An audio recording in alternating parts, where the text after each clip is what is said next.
Bonsoir, nous débutons par de très jolies images de la ville de Nantes où il a fait beau. Et bon aujourd'hui, et oui, avec 24 degrés relevés au meilleur de la journée.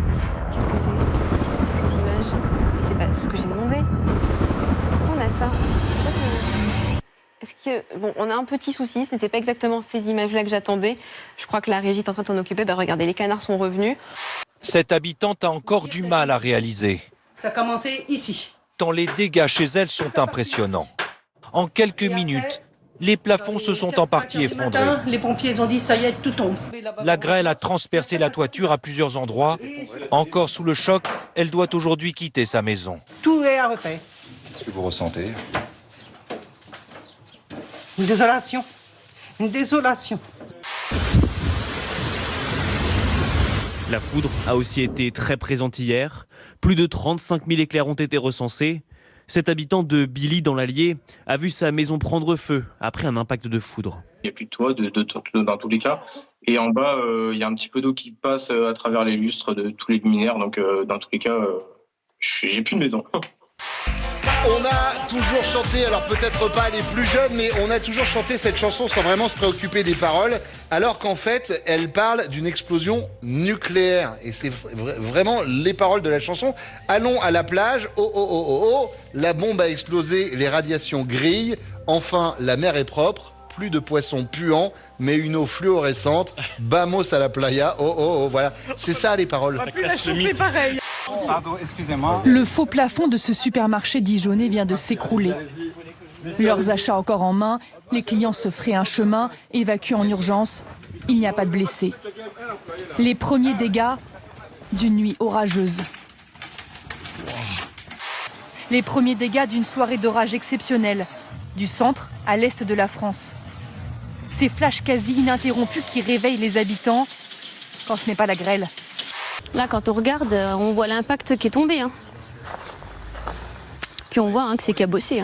On voit qu'il y a des creux. Voici quelques-uns des impressionnants grêlons tombés hier et conservés par la voisine Amandine. Je pense que c'est pas, on n'a pas les plus gros en plus. Je pense que ils ont dû fondre en plus un petit peu dans la foulée.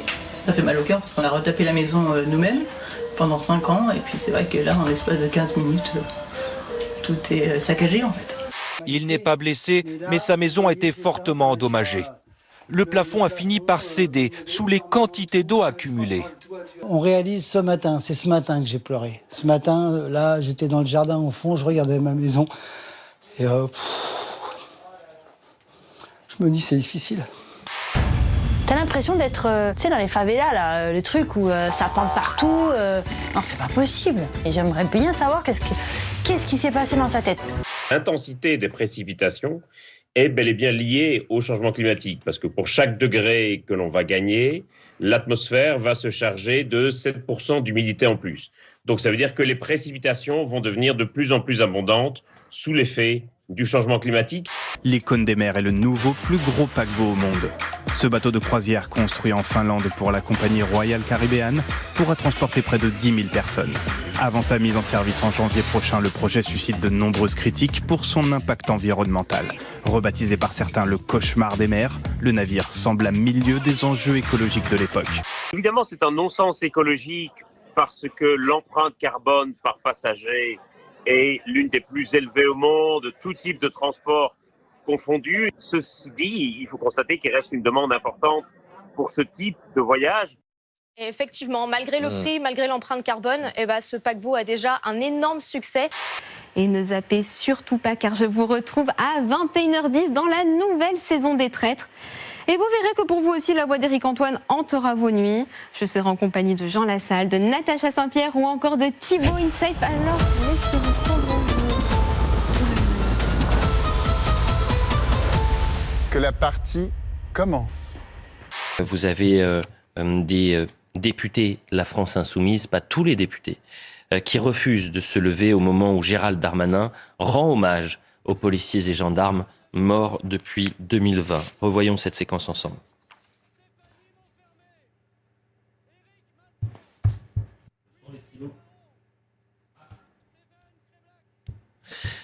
On va revoir cette séquence dans un instant. Je suis sur le cul. Ah bah oui, c'est vrai. C'est le moins qu'on puisse dire. Oui, la société française est raciste, il y a toujours eu du racisme. La société française est raciste. On l'est tous un petit peu, on a tous un rapport à la différence, hein, à l'altérité. Donc si ça se travaille pas, si on ne travaille pas de la curiosité, si on ne travaille pas du vivre ensemble, si on ne se reconnaît pas chacun, évidemment que ça crée des murs. C'est fort possible. Probable. Nathalie, est-ce que je peux vous poser une question et vraiment dans ma question, n'y voyez aucun jugement, s'il vous plaît. Rapidement. Est-ce que ça a changé le sens de votre vote aux élections présidentielles, cet acte ? Ah bah non, parce que moi je change pas, j'ai pas changé depuis, puisque mon fils est marié à une Marocaine et ça me pose pas de problème.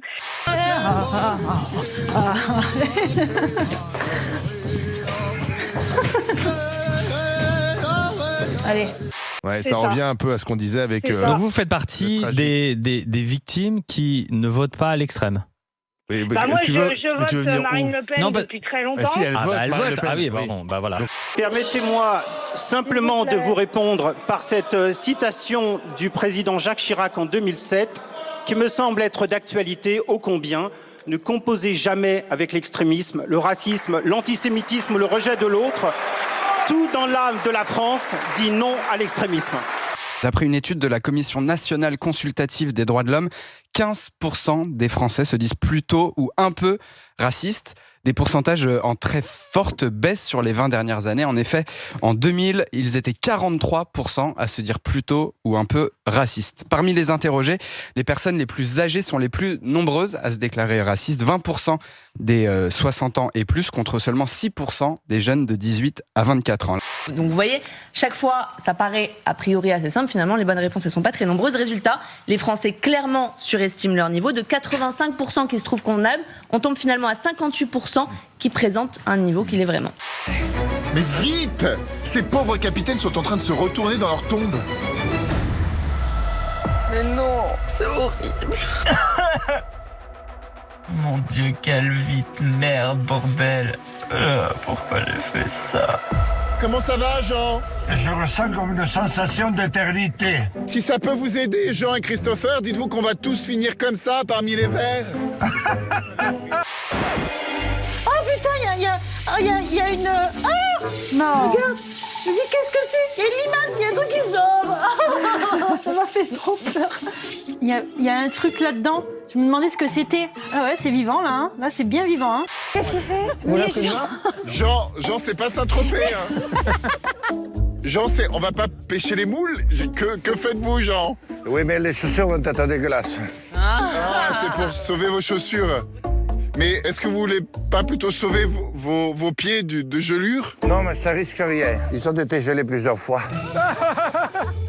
J'en ai sali, mais je l'aime. Il arrive, il enlève ses pompes et tout, le gars. Il veut pas salir ses chaussures, il enlève ses chaussettes.